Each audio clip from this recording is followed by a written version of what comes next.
Hello friends, good morning. সবাই কেমন আছো? আশা করি সবাই খুব খুব ভালো আছো। আমরাও ভালো আছি। তবে সকাল সকাল বলছি, আমি খুব একটা ভালো নয়, এটা বলছি আপনাদেরকে। যাই হোক, আজকের যে আমার একটা নতুন ব্লগে আপনাদের সবাইকে স্বাগত জানাচ্ছি। আর আশা করি এই ব্লগটা আপনাদের ভালো লাগবে। আর আজকের ব্লগটা প্লিজ বন্ধুরা স্কিপ করে দেখবে না। আর যদি কিছু ভুল হয়ে থাকে আপনারা আমাকে একটু কমেন্টে জানিয়ে দেবেন। তো বন্ধুরা, কেন আজ সকালবেলা দেখো আমার বাগানের বাগান কি, আমি কোয়ার্টারে থাকি, তো পিছনে একটা বাগান আছে, ছোটো মোটো ফুল অল্প ধরে এটা থেকে এটা আপনাদেরকে দেখেছি। সকালে যে সমস্ত টুকটাক কাজ আছে, বেশি না, অল্প একটু করে আমি স্নান টান করে এসেছি। তো আমার হাজব্যান্ড ভাত খেয়ে চলে গেছে অফিসে, আর আমি চা নিয়ে বসে গেছি। তো চা রুটি আমি বানাইনি, চা আমি বানিয়েছি, আমি খেয়েছি। আর আমার শাশুড়ি মা রুটি বানিয়েছে। তারপর আমার মেয়ে আর ছেলে স্কুলে চলে গেছে, ওদের বই টেবিলে যে বই টই এদিকে আগুছানো এগুলো সব গুছিয়ে রাখলাম, অল্প অল্প গুছিয়ে রাখছি আর কি।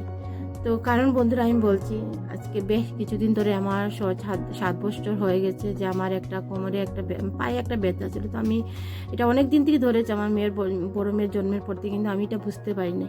তো আমি কী করতাম, অল্প অল্প ব্যথা, তো এটার মধ্যে আমি মুভ বা স্প্রে এগুলো মালিশ টালিশ করতাম, কিন্তু আমি বুঝতে পারিনি যে আমার অল্প থেকে যে অনেক কিছু হয়ে যাচ্ছে। সত্যি কথা বন্ধু, নিজের শরীরের যত্ন নিজেই রাখতে হয়, কিন্তু আমার একটা ভুলের জন্য আজকে আমি এতদিন কষ্ট পেলাম।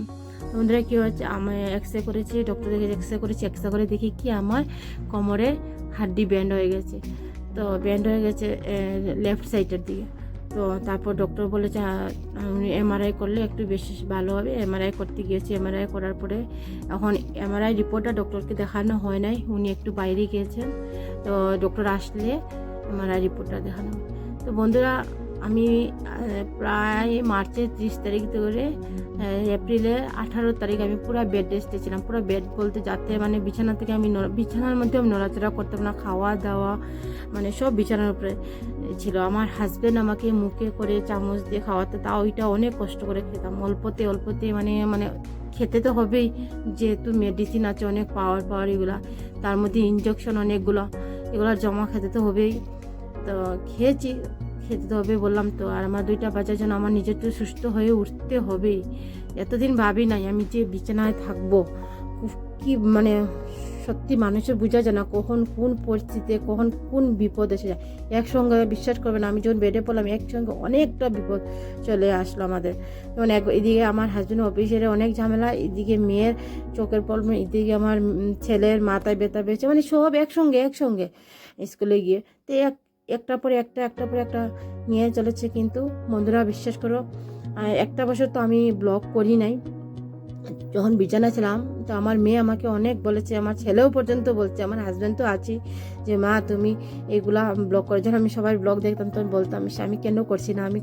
আমার মেয়ে সাহস দিচ্ছে, মা তুমি করো না, তুমি পারবে। তো বন্ধু, বিশ্বাস করো, মেয়ের ভালোবাসা, আমার হাজব্যান্ডের অনেক হেল্পের জন্য আমি আজকে আবার শুরু করছি। তো ওই আগের একটা ব্লগ যারা দেখেছো, আমার রাধা গোবিন্দ চোখে, এটা একটু করেছিলাম, ওইটাই দেখেছো।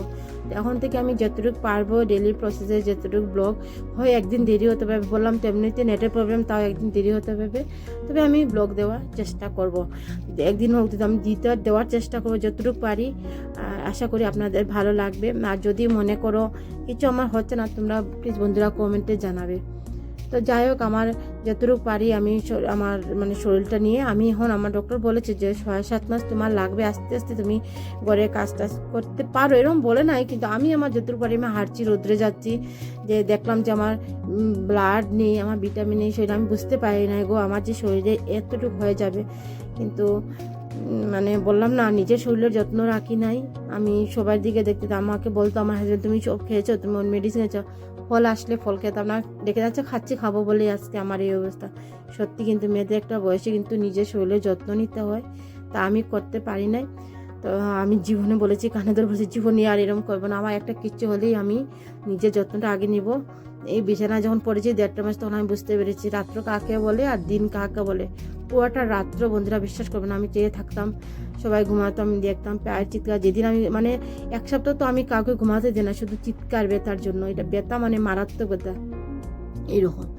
যাক বন্ধুরা, আমার আস্তে আস্তে যেন বিশ্বাস করো না, যখন আমি বিছানা ছিলাম আমার ঘরের একটা কাজ যতটুকু পেরেছে আমার হাজব্যান্ড করেছে, একটা কাজ কিন্তু মানে আমার মেয়ে স্কুল থেকে আসলে এইটা পেতো না ওইটা, আমি বলতে বাবা 2টা দিন কষ্ট করে মা শরীর সুস্থ হয়ে যাক, তারপরে তোমাকে সব একটু একটু করে তো এইরকমই এখন আস্তে আস্তে বসে বসে আমি টুকটাক টুকটাক করে আস্তে আস্তে করে আমি কাপড় গুছাচ্ছি, রাখছি, এরকম করছি আর কি যতটুকু পারি। আমাকে এটা বলতে হচ্ছে না যে এটা করবে না, আমি আমার নিজের মন থেকে করছি। কিন্তু ঘরের অবস্থা নাই, ঘরে ধুলা বালু সব এদিকে ওদিকে, ঘর ঝাড়ু দেওয়া হচ্ছে তথাপিও একটা ঘরে মহিলারা আমার মেয়ে বউরা যেরকম করে, তো ছেলেরা তো যতটুকু করতে পারবে না, তবু আমার হাজব্যান্ড অফিসে যাওয়ার আগে যতটুকু পারে করছে, ছেলে মেয়েকে আবার স্কুলে নিয়ে দিয়ে আসছে, আবার আনছে ওদেরকে স্নান করানো, মুখে ভাত উঠিয়ে খাওয়ানো, মানে এইগুলো সমস্ত। আর আমি বিচারিতে খালি ভাবতাম ঠাকুর আমাকে কবে তুমি সুস্থ করে দেবে, ঠাকুর তুমি আমাকে কবে।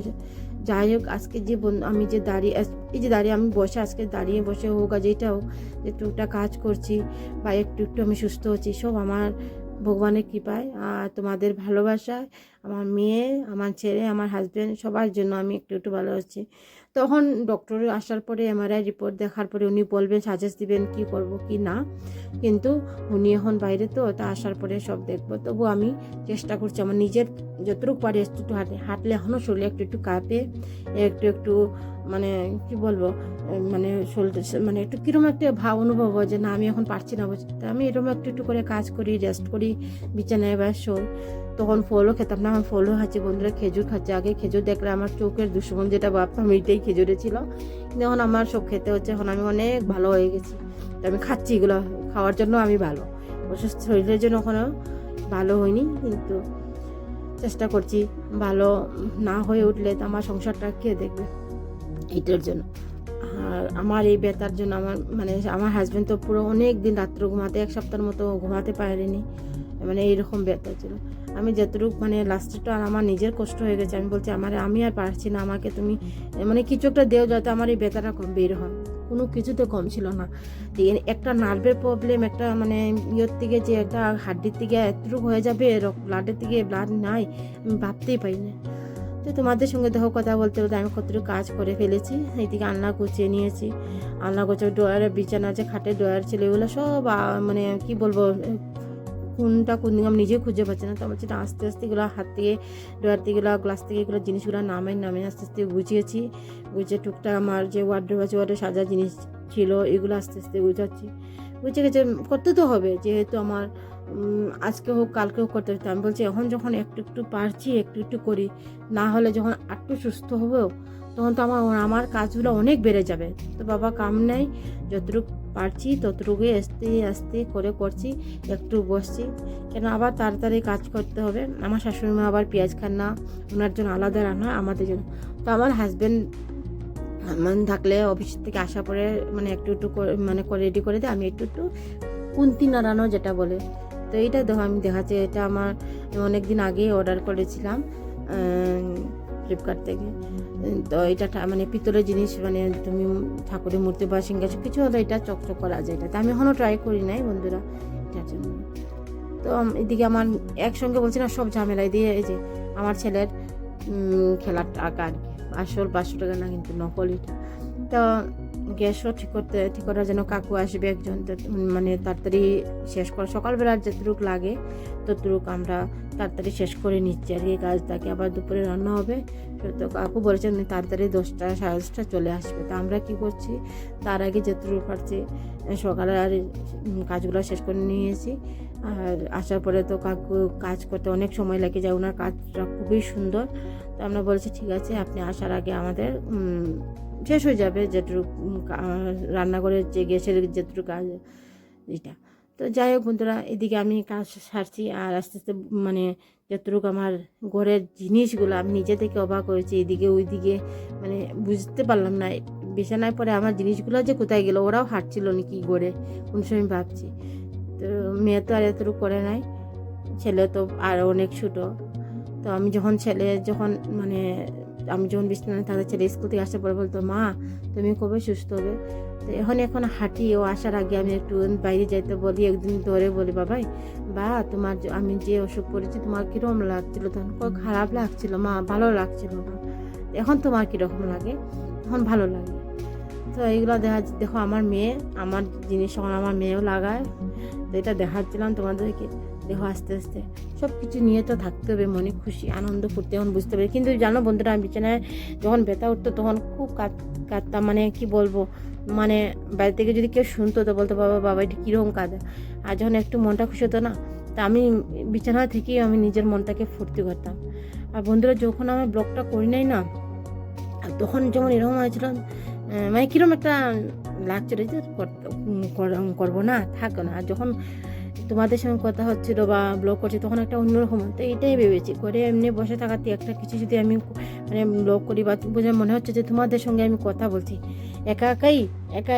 আর ঠিক আছে, যেহেতু তোমাদের সঙ্গে ফেস টু ফেস দেখা না হলে কী হয়েছে, কিন্তু আমি তো তোমাদের সঙ্গে ফোনের মাধ্যমে তো কমেন্টের মাধ্যমে তো বুঝতে পারবো যে না আমি কার সঙ্গে কথা বলছি, এতটুকুই। তো যাই হোক, আমার মা, আমার দিদি, আমার শাশুড়ি মা, আমার হাজব্যান্ড, ওরা আসাতে, ওরা থাকাতেই তো এটাই আমার একটু একটু করে আমি শরীর।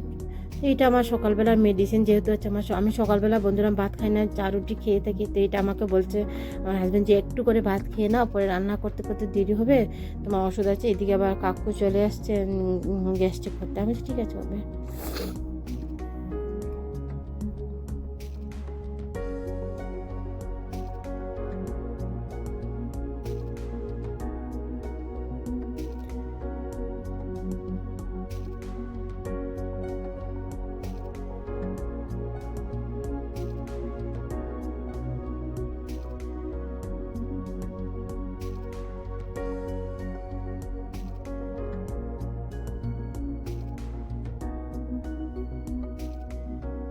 আমার ছেলে দেখো কাকুর সঙ্গে একটু কথা বলে নিয়েছে। কাকুকে বলছে দাদু ভাই তুমি কখন কাজটা শেষ করবে, আমি তোমার সঙ্গে খেলবো। তো কাকু বলছে আমার গ্যাসটা কাজ শেষ হয়ে গেছে, তোমরা দেখো তো গ্যাসের স্টিমটা ঠিক আছে।